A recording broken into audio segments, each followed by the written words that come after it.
ឆ្លងឆ្នាំ2024ទៅថ្ងៃមុនសោះឥឡូវដល់ឆ្នាំ2025ពាក់កណ្ដាលខែ3ទៀតហើយនិយាយពីថាលឿននោះលឿនខ្លាំងមែនតើហ្មងពេលវេលាអត់មានចាំយើងមែនមានតែយើងទេដែលចាំអ្នកដែលឆានរបស់យើង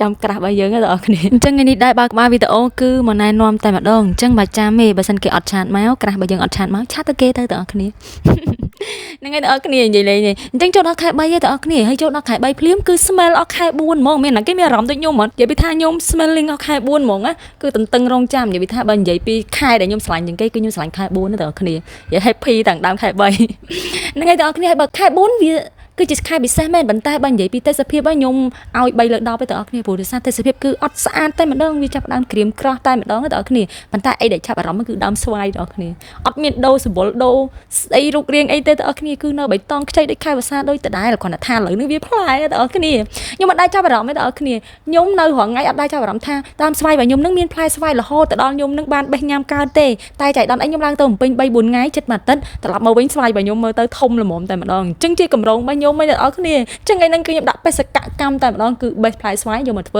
ើជ្រក់ស្វាយដល់ដំណាប់ស្វាយខ្ញុំអត់ដឹងទេអ្នកនរគ្នាហ្នឹងហើយអ្នកនរគ្នាមកខ្ញុំចូល check មើលហើយគេហៅស្វាយត្រាំចឹងចំពោះស្វាយត្រាំអ្នកដែលធ្លាប់ធ្វើគាត់ដឹងហើយថាស្វាយត្រាំគឺយើងយកស្វាយដែលខ្ចីៗចឹងណាអ្នកនរគ្នាអញ្ចឹងខ្ញុំត្រូវពេលវេលាហើយគឺខ្ញុំបេះស្វាយខ្ចីរបស់ខ្ញុំនឹងយកមករៀបចំធ្វើតែម្ដងហើយខ្ញុំមើលវីដេអូតាម YouTube ទេយកមកធ្វើនឹងបើឲ្យចេះហ្មងខ្ញុំនឹកអត់ឃើញទេដូចធ្លាប់ដឹងចឹងដោយសារតែខ្ញុំចូលចិត្តធ្វើអីស្រួលៗចឹងអីដែលពិបាកនឹកអត់ឃើញទេប៉ុន្តែដោយសារតែធ្វើស្វាយត្រាំនេះក៏វាអត់សូវពិបាកដែរវាក៏ងាយស្រួលដែរអញ្ចឹងចាប់ដើមធ្វើហ្មងទៅចង់សាកល្បងថាវាញ៉ាំឆ្ងាញ់តិចថាអត់ដែរធ្វើអញ្ចឹងហើយទៅទិញគេញ៉ាំទិញគេក៏អត់ដែរទិញដែរបងប្អូនហើយមិនមែនទិញគេនឹងដោយសារខ្មេះលុយទេតែដោយសារតែមើលទៅអាប្រភេទស្វាយត្រាំហ្នឹងគឺមើលទៅអត់តំណងញ៉ាំហ្មងបងប្អូនហ្នឹងហើយចូលបន្តវីដេអូរបស់ខ្ញុំហ្មងទៅយើងមកធ្វើស្វាយត្រាំបងប្អូនអញ្ចឹងស្វាយរបស់ខ្ញុំហ្នឹងប្រហែលជា2គីឡូបងប្អូនអញ្ចឹងខ្ញុំចាត់វាលាងអីត្រឹមត្រូវទៅហើយខ្ញុំមានជំនួយការរបស់ខ្ញុំគឺក្មួយខ្ញុំនិយាយថាដើរសឹងតែជន់កែងជើងទេបងប្អូនគាត់ចង់ធ្វើហ្មងអញ្ចឹងចំពោះការធ្វើស្វាយត្រាំហ្នឹងគឺគេលាងទឹកចិត្តប្រភេទពីរអញ្ចឹងហ្មងស្វាយមួយចិត្តជា2ស្វាយមួយចិត្តជា2អញ្ចឹងហើយបន្ទាប់មកគេយកវាទៅដាំទឹកទៅបងប្អូនគេយកទៅគេដាំទឹកឲ្យស្រស់វាបងប្អូនហើយចំពោះទឹកដែលស្រស់ហ្នឹងគឺត្រូវដាក់អំបិលបន្តិចហើយបន្ទាប់មកយើងត្រូវមានទឹកកកត្រៀមទុកដូចគ្នាហើយទឹកកកហ្នឹងគឺខ្ញុំប្រមូលពីទូទឹកកកហ្នឹងទាំងអស់ដាក់ចូលគ្នាទាំងអស់ហ្មងគឺត្រៀមដាក់ត្រាំពេលដែលយើងនឹងដាក់ស្រស់វាហើយបន្ទាប់មកយើងដាក់ត្រាំអូខ្ញុំបាក់ប្រាប់ញ៉ាំរួមបើខ្ញុំប្រាប់អ្នកទាំងអស់គ្នាអត់យល់ទេដល់មើលវីដេអូទៅយល់ហើយបើមើលមិនយល់ទេទៅមើលវីដេអូគេទៅកុំមើលវីដេអូខ្ញុំពួកឯងខ្ញុំអត់ដឹងប្រាប់មិ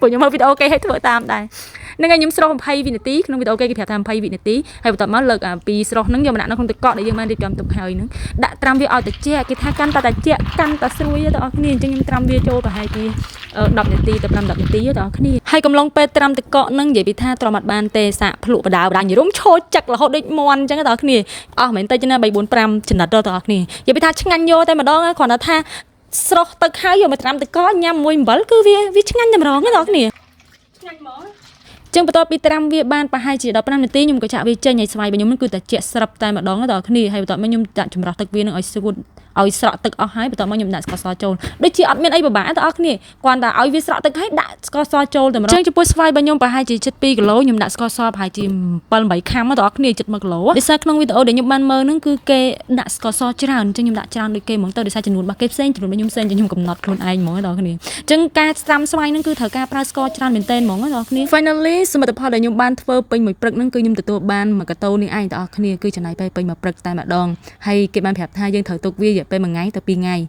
ហើយអ្នកនរគ្នាចាំមើលលទ្ធផលទាំងអស់គ្នា2ថ្ងៃក្រោយមកអញ្ចឹងបន្ទាប់ពីទុកបាន2ថ្ងៃនេះគឺជាស្វាយត្រាំរបស់ខ្ញុំបន្ទាប់ពី2ថ្ងៃបងប្អូនប្រហែលជាវាត្រូវជាមួយស្ករទៅវាស្វិតទៅបងប្អូនអញ្ចឹងវាសល់ប៉ុណ្្នឹងឯងអញ្ចឹងការត្រាំស្វាយគឺអត់ចំណេញទេខាតខ្លាំងមែនទែនពូនសល់បន្តិចហើយយើងខំចំណាយពេលអស់1កណោពេលបានស្វាយបានមួយចានអញ្ចឹងវាអត់សូវចំណេញទេបងប្អូនទិញគេចំណេញជាងប៉ុណ្្នឹងបងប្អូននិយាយ1កាតូពេញហ្នឹងសល់ត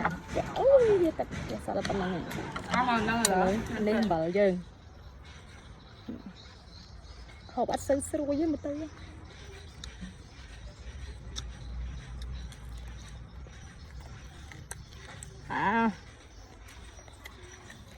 ធ្វើថ្មិញឆ្ងាញ់មិនដែរធ្វើថ្មិញមិញទៅលក់ទៅទូហើ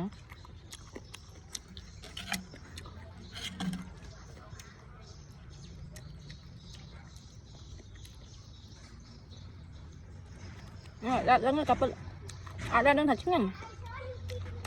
ឆ្ងាញ់ណាស់កាច់ចឹងមិនបានចាប់ប៉ុណ្ណឹងទេ